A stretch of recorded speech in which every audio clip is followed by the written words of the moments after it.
Fancy कुंडल थे, वे कान के कुंडल उनने बाई जी के हाथ में दे दिए। तो बाई जी उनको उठा करके इस तरह से सबको दिखाने लगी और कहने लगी कि देखो ये कितनी दाता है, कितनी दान देने वाली है।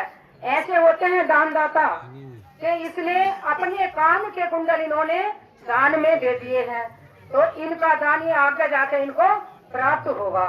तो मैंने कि इस जन्म में मैंने अपने मन में सोचा कि इस जन्म में चाहे खाना मिले या बच्चों को ना मिले, अगला जन्म किसने देखा है।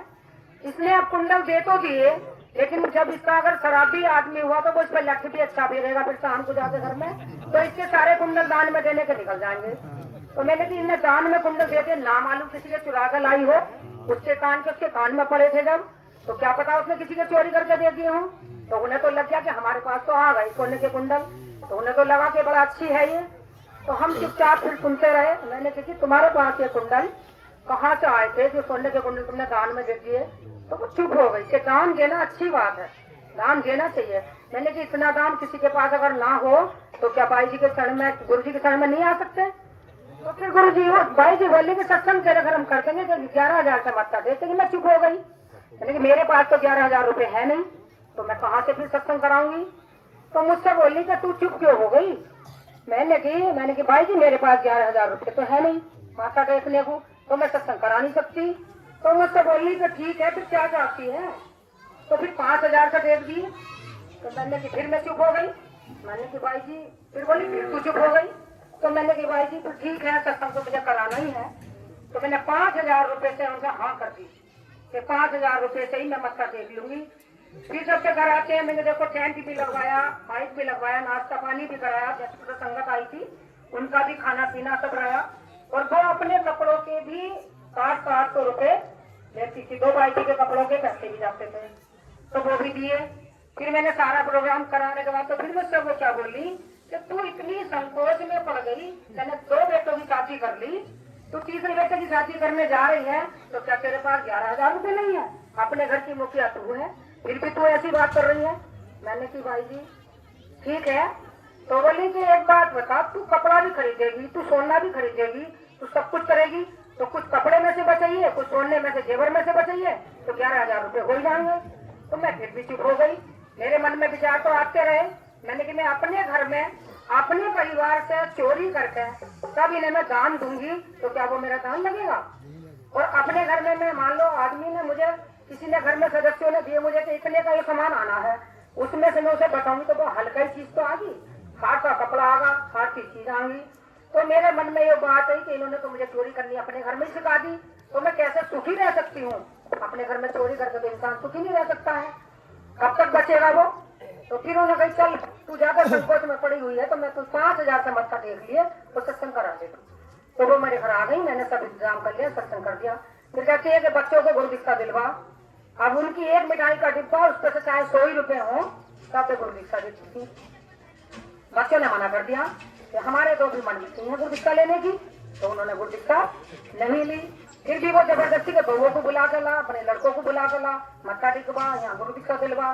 ना ही तो बच्चों के पापा ने गुरु दीक्षा ली और ना ही बच्चों ने गुरु दीक्षा ली। मैं तो अपने महके से ही, मम्मी ने मेरी, अम्मा ने मेरी गुरु दीक्षा दिलवा दी थी, तो पहले से जुड़ी हुई थी मैं। तो किसी ने भी गुरु दीक्षा उनसे नहीं ली, मैंने करवा दिया, सत्संग भी करा दिया, सब काम करा। लेकिन जब इंसान के पास इतनी गुंजाइश नहीं होती और उनसे जबरदस्ती कहा जाता है तो उसका अंदर से उसकी आत्मा भी दुखती है। वो दान लगता नहीं है, करने को मैंने कर दिया सब कुछ, लेकिन वो अंदर से जब मेरे मन को गवाही नहीं दी तो वो तो जबरदस्ती का काम हो गया। तो करा तो, लेकिन वो मेरा कुछ भी लगा नहीं है उसमें, क्योंकि मेरे मन में थी नहीं और जबरदस्ती मुझसे कराया गया।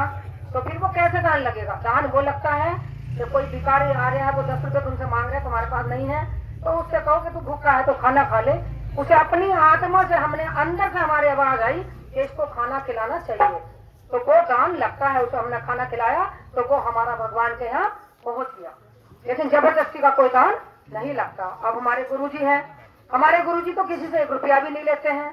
तो मैंने गुरुजी के पास में आई, रामनगर में इनका सत्संग था गुरुजी का, तो हमारे यहाँ पर्चे बटे थे। तो एक गाँव की प्रधान है, वो बोली मुझसे कि तुम चलोगी क्या, बड़े पहुंचे हुए कोई महात्मा आ रहे हैं, उनके पेपर बटे हैं, हमारे घर आया है पेपर, तो तुम चलो तो बताओ। मैंने कहा चलूंगी फिर मैं।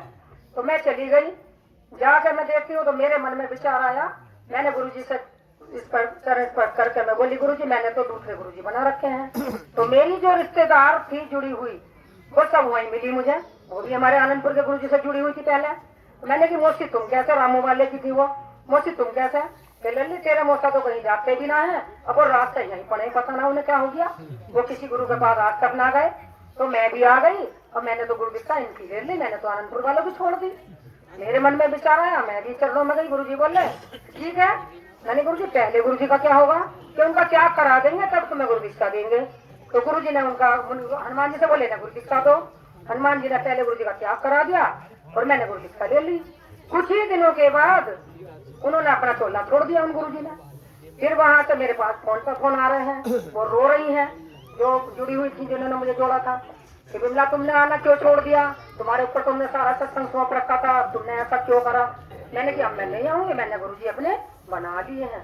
बोले तुम झूठ बोल रही हो, इतने दिनों में तुमने कहा से तुम्हें दूसरे गुरु मिल गए। मैंने की कहीं से तो मिल गए होंगे, जब तो मैंने तुमसे झूठ बोल लूंगी।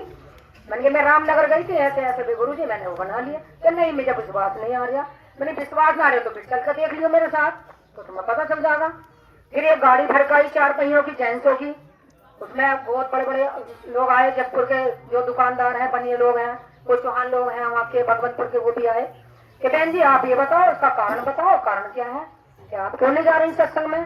तो मैंने कहा ऐसे सब बात है, मैंने सत्संग तो करा दिया लेकिन ये बात मुझे अच्छी नहीं लगी भाई जी की।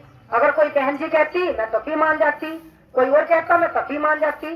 जब भाई जी ने मुझसे ये बात रखी कि 11,000 से मत्था टेक के भी जब तेरे यहाँ सत्संग होगा, तो मेरे मन में भाई नहीं थी फिर जाने की, मैं नहीं जा रही कि नहीं अब तो तुम्हें चलना पड़ेगा। मैं बिल्कुल नहीं जाऊंगी, जाने के लिए मैं तैयार हूँ, मैं कोई डरती थोड़ी हूँ किसी से।